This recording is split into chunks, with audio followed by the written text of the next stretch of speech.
Udumo kuNkulunkulu kweliphezulu nokuthula emhlabeni kubantu abathokozelwa nguye uJesu Kristu inkosi.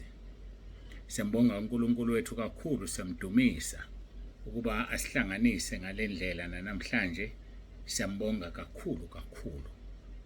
Akekho ofana naye, akekho futhi onjengaye.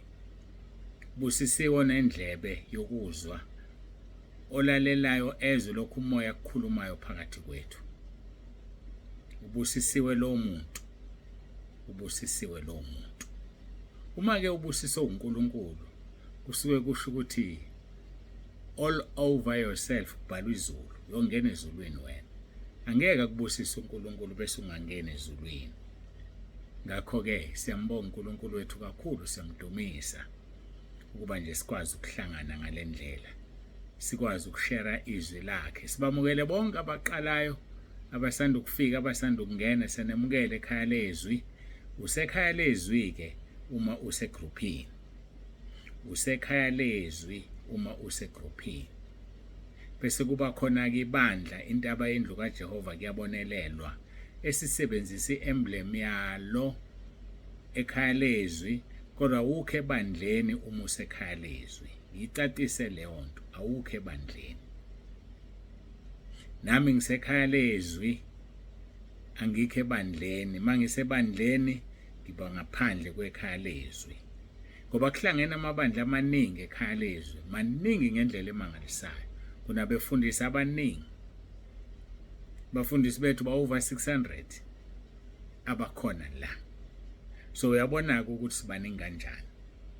Negroup isifikile ku-9,000, sithe ukweqa kancane ku-9,000.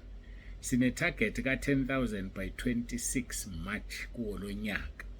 Angazi ukuthi sizokwazi ukwenza 1,000 kulamaviki asesele, noma inkonzo yethu sizohlehlela ukubona ukuthi uNkulunkulu siphaniphe elinye ithuba, ngoba sifuna ukuba nenkonzo yokugubha iminyaka emihlanu ikhaya lezwi likhona, igroup ikhona. Sifuna ukuba nenkonzo la sizojabula khona ngokuthi sesinamalunga awu-10,000 ekhaya lezwi, 10,000. So-ke njengamanje siseqe kancane ku-9,000, mhlawumbe seqe ngabantu abawu-20 or so. So ngamanye amagama-ke bafowethu asibhunkuleni, ngokuholwa inkosi sibaletha abantu, sibona asifikini ku-10,000 by 26 March.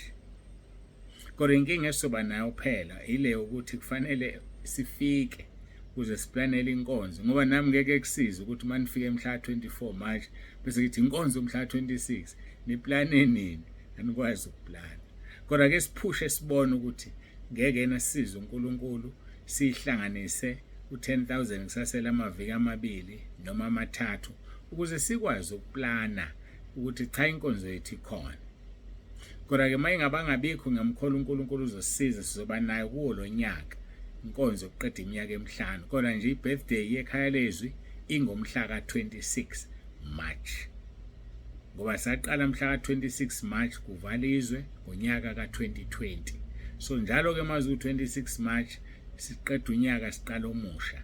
So-ke sizobe siqeda u-5 years likhona ikhaya lezwi, amalunga andlondlobele ayakhula asengaphezu ka-9,000. Ngikhuluma nawe nje. Siyambonga uNkulunkulu, ngibonge kakhulu abaletha abantu. Qhubekani nibalethe, qhubekani nibalethe. Yazi ukuthi khona abantu abazikhandlayo abaletha abantu. Mina ngisho abantu abaletha abantu abazikhandlayo. Uthola ukuthi ngiyalinganisa mhlambe abantu abaletha abantu bawu-7 noma bawu-8, kodwa ngoba baletha nga-2 nga-3 nga-5 ubone sekungena u-20. Hawu, bancane abantu abaletha abantu, kodwa baletha abantu abaningi. uNkulunkulu akubusise, uNkulunkulu akubiyele umqhele wakho ezulwini. Enza izwi lakhe kaJakobe chapter 5 verse 19 kuya-20 elithi uma umuntu ebuyisile isoni ekudukeni kwaso, uNkulunkulu uyomenzela umusa, kusitshekelwe inqwaba yezono. Ilokho esikufunayo ngoba sifuna ukuya ekhaya ezulwini. Sonile bafowethu, sizenzele izono, sinamahloni ezinye ngazo, sizenzele izono, kodwa manje asizivumeli. Bese kuba khona lezi singasazikhumbuli esizosiza ukuletha abantu uNkulunkulu asibekele inqwaba yezono. Ufunde ekaJakobe chapter 5 verse 19 and 20. James chapter 5 verse 19 and 20. Siyabonga kakhulu, sambonga uNkulunkulu. Ngiyacela sigoqe, sikhuleke, sithandaze. Ngiyanithanda nezo, ngiyanithanda. Mase ninginika kanje abantu, moya wami uyajabula kakhulu. Ngithokoziseni ke bafowethu, ngijabuliseni. Manijabulisa mina, uNkulunkulu ezulwini ujabula kakhulu. uJesu Kristu indodana yakhe ijabula kakhulu. Nomoya ongcwele ujabula kakhulu. Bazokwelusa, bakugade, ungalimali usekulomhlaba, uziyongena ekhaya ezulwini. uJesu Kristu inkosi. Masikhuleke.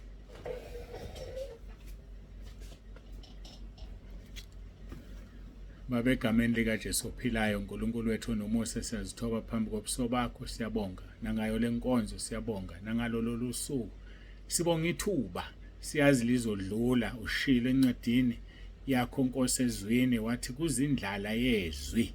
Siyabonga uNkulunkulu wethu ukuthi njengamanje usasinika izwi, sisize silidle, siphile imphefumulo yethu, ngoba sinayo enye indawo esingaya kuyo, ngoba amazwi onke okuphila akuwe. uJesu Kristu inkosi. Amen.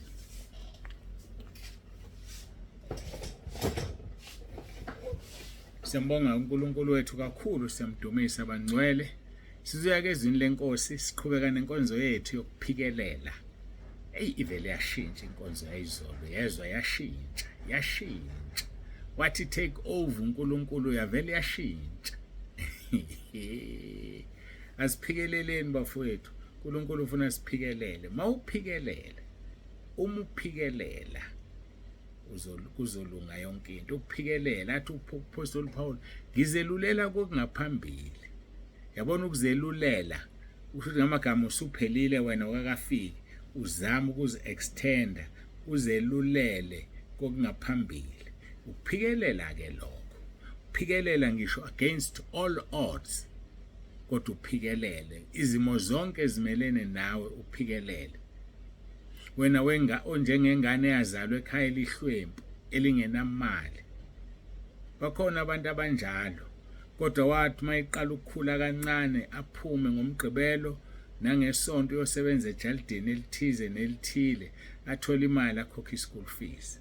Ahamba usebenza ejaldini, athola imali akhokha ischool fees, athenga iuniform. Uyaphikelela lo muntu. Sekwaba khona NSFAS manje. Zazingekho lezo zinto. Thola ukuthi omunye uyisecurity. Ngikutshela ke into eyenzeke, isecurity yaSongoye University of Zululand. Yayibeka imali, ifunda. Hawu kuthe emahlayeni benganakile yayiqoka ine degree isecurity. Ukuphikelela yilokho ke. Bethe abantu bengakunakile. Ekuseni ngesonto uwele uya neBhayibheli lakho ubheke enkonzweni. Uyazi wena ukuthi wenzani. Mhlawumbe unakho nokuhle kokugqoka, kodwa kwenza usho ukuthi kuhlanzekile, kuclean, kuayiniwe, hamba enkonzweni. Okuhlekayo okwakhe lokho. uNkulunkulu unamaplani amahle ngawe. Uthi unemicabango emihle. Jeremiah 29 mangaphazama from verse 11. Unemicabango emihle ngawe. So ke ungayilimazi imicabango kaNkulunkulu. Hayi ungayilimazi. uNkulunkulu unemicabango emihle ngawe. Sengivula noJeremiah 29 to make sure. Verse 11. Ngokuba ngiyazi mina imicabango engicabanga ngani, usho uJehova, imicabango yokuthula kungengeyobubi, ukuba nginike isikhathi esizayo nethemba. Yabona mawunika ithemba uNkulunkulu, ngokwazi uzolifeza futhi lelo themba. Hayi kuhle bakithi ukubamba ethembeni elingabonwayo kunethemba elibonayo. Usayethembelana into oyibonayo. Hayiphikelela mfowethu, phikelela dadewethu, phikelela ndodakazi, phikelela ndodana, phikelela mzukulu, phikelela baba, phikelela mama. Asiphikeleleni singene ngomnyango omncane. Ake sifunde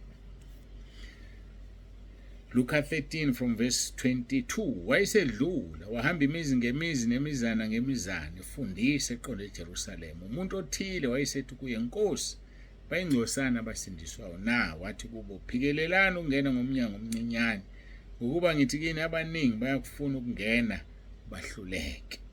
Xa umninindlu esukumile wavala eminyango niqala ukuma ngaphandle ningqongqothe nithi Nkosi sivulele. Uyakuphendula athi anginazi lapho nivela khona.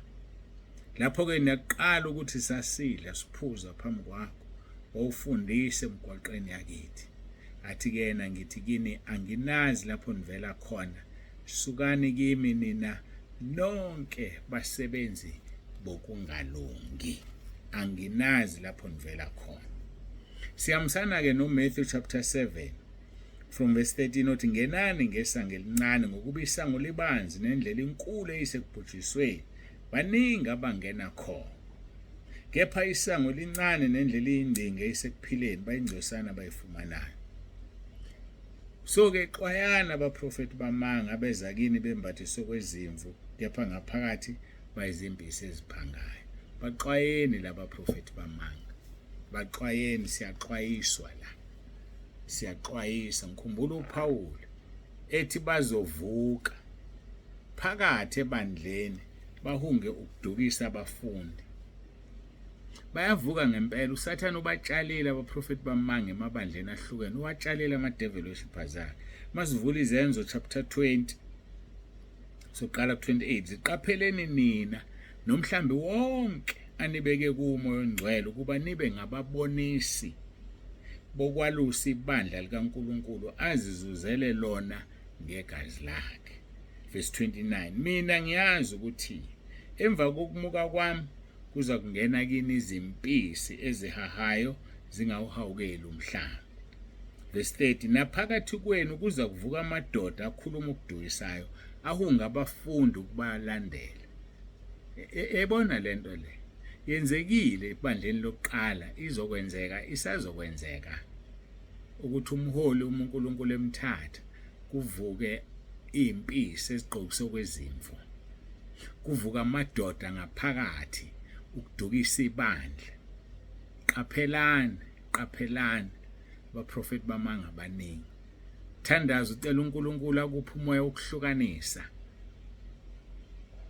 Ngoba lithi izwi lenkosi wabaseKorinti izisebenzi zikaSathane ziyazishaya ziziguqula ingelosi zokukhanya. Engani noSathane yakwenza lokho. Uzokwenza umuntu kanti usaniheha ukuthi aningene enhlizweni zakhe anithatha anishonise esihogweni. So qaphelani ngaso sonke isikhathi. Khulekela ukuthi uNkulunkulu akuphe umoya wokuhlukanisa. Naphakathi kwenu kuzovuka amadoda akhuluma okudukisayo ahunga abafundi ukubalandela. Verse 31 ngakho lindani nikhumbule ukuthi ngeminyaka emithathu ubusuku nemina ngiyekanga ukunikhulekela ukuniluleka nonke ngabanye ngezinyembezi. Paul ukhuluma ngeminyaka emithathu, mina sengikhuluma ngeminyaka ewu5. Angiyekanga ukuniluleka ngabanye ekhaya lezwi ngesinye isikhathi nangezinyembezi. Angiyekanga ukunikhulekela ngenxa yobuningi babantu wathi uNkulunkulu anginike uRoma 10 verse 9. Nginike umkhuleko kaMay 18. Kusuke kusakhuleka mina lapho kodwa ngikhuleka ngomoya bese ziyenzeka izinto. Bafowethu qaphelani kuzovuka amadoda phakathi kwebandla afuna ukulidukisa. Namanje akhona ayazama ukuvuka kodwa uNkulunkulu uyangiqwashisa. Uyangiqwashisa nokuthi ke ngiyawungena ke mina umkhosi. Ngenxa yokungena emkhosini ngijwayelane nawo uSathane akasondeli. uSathane akanamandla. Ngakho ke bafowethu qaphelani kuzofika impisi zigqokiswe kwezimvu. Anokhumbula ukuthi iminyaka emihlanu angiyekanga ukuniluleka ngabanye ngesinye isikhathi nangezinyembezi. Ngiyakhumbula nje inkonzo yangesonto kungeyona yokuqala uma wayilalela kahle sengikhuleka ngiqeda. I cried. Ngakhala phambi kaNkulunkulu. Ngakhala phambi kaNkulunkulu ngikhalela nina ngizikhalela nami. So angiyekile ukuniluleka bafowethu ngezinyembezi. Iminyaka isimhlanu kodwa entabeni yendlu kaJehova iminyaka isiwu14 ekhaya lezwi iminyaka emihlanu. Siyambonga uNkulunkulu wethu kakhulu futhi siyamdumisa. Asihlaleni kuye singasuki noma umoya wombusi ukuvukela uMshumayeli 10 verse 4 ungayishiyi indawo yakho, hayi ungalingi uyishiya indawo yakho, ngoba lokho nje kwamawongowongo nje azokuzamazamisa abese yadlula. So ke ake sibuyeleke lapha ngifuna sibuyele lapha kuMathewu lesikhuluma khona ngabaprofeti. Mathewu chapter 7 verse 50. Xwayana abaprofeti bamanga verse 15. Abaprofeti bamanga beza kini bembathiswe kwezimvu, kepha ngaphakathi bayizimpisi eziphangayo. Niyakubazi ngezithelo zabo. Nanso-ke indaba, uyobazi ngezithelo zabo. Uthi kungakhiwa yini izithelo zomvini emeveni noma amakhiwane ekhakhasini na? Ngake nganitshela indaba ukuthi kwakukhona umzalwane ngangenza iphutho ngokumethemba, kodwa owayephila umbona ukhonza uNkulunkulu. Ngithe ngikwakhe wathuka inhlamba, ethuka umzukulu wakhe. Hawu, kwakusho ukuthini lokho? Niyobazi ngezithelo zabo. Kungaphuma yini inhlamba la kubusa khona umoya ongcwele? Ngiyabuza mina, uma umuntu enomoya ongcwele ingaphuma yini inhlamba? Uma umuntu enomoya ongcwele angakwazi yini ukuhleba? Uma umuntu enomoya ongcwele angakwazi yini ukuba namamodzi ashintshe imbala? Akangeneki namhlanje, uyangeneka namhlanje. Unomoya ongcwele lo muntu. Hey bakithi, abantu bahambe bedlala ngomoya ongcwele. Qaphela, sona singayuthethelelwa kuleli nakwelizayo. So ke awukwazi ukukha, angiphindi verse 16. Niyakubazi ngezithelo zabo. Kungakhiwa yini izithelo zomvini emeveni noma amakhiwane ekhakhasini na? Verse 17. Kanjalo yilona lo muthi omuhle uthela izithelo ezinhle, kepha umuthi omubi uthela izithelo ezimbi. Amazwi eNkosi uJesu lawo. Siyobazi ngezithelo zabo. Noma bangasimela basishumayeze, mabeshela, beqonywa, befeba, bephinga, yilento abayiyona. Bacashile nje ngeBhayibheli. Bacashile nje ngeBhayibheli. Bafowethu, uNkulunkulu akasisize ngoba uSathane uyalwa. Unenqwaba yabafundisi. Athi umbona ubani evutha nje usevuthiswa yimina ukuthi abantu bangamnaki. Inceku yami leyo. Athi inceku yami leyo. Ngambozo evuthe shumayele ejuluka abemanzi te acule ekukhala abantu. Imina engimenza enze lokho, kodwa inceku yami leyo, kusho uSathane. Bafowethu, uNkulunkulu akasisize. Vula amehlo uzibheke ukuthi ukuphi, ubani okhonzwayo la ukhona. Hayi mina ngiyabuza, kukhonzwa bani? Bambisiso nakho, funda izwi lizokudodisa, liqinise, likhulise. Funda izwi. Kanjalo yilona lo muthi omuhle uthela izithelo ezinhle, kepha umuthi omubi uthela izithelo ezimbi. Verse 18. Umuthi omuhle ungethela izithelo ezimbi, nomuthi omubi ungethela izithelo ezinhle. Verse 19. Ilona lo muthi ongathela izithelo ezinhle uyanqunywa, uphonswe emlilweni. Njalo ke niyakubazi ngezithelo zabo. Niyakubazi ngezithelo zabo. Sizwana bazalwane, sizwana abantwana bakaNkulunkulu, siyobazi ngezithelo zabo. Ungathi mawubona isithelo bese kuba wena oshoqada, hayi umuntu naye inkosi yami ulingekile. Cha, uNkulunkulu uziveza ngamabomu isithelo ngoba efuna umbone umazi. Musuzama ukumpholisela. Cha, ungazami ukumphola ngoba enakhe nesikhundla ebandleni. Usuzama ukuthi ulalise. Befundisi sinenkinga. Musulalisa izinto, gqiba izinto ezenziwa abazalwane bakho ngoba kade umthemba. Kungakhiwa yini isithelo esihle emthini omubi na? Lento oyibonayo ongakholwa yiyona injalo nje futhi ayishintshi. Isho ukuthi ngaphakathi kunjani. Mlandeleke wena, mlaleleke wena, uzokuthelela ngochoko lwakhe. Masiguqe isikhuleke.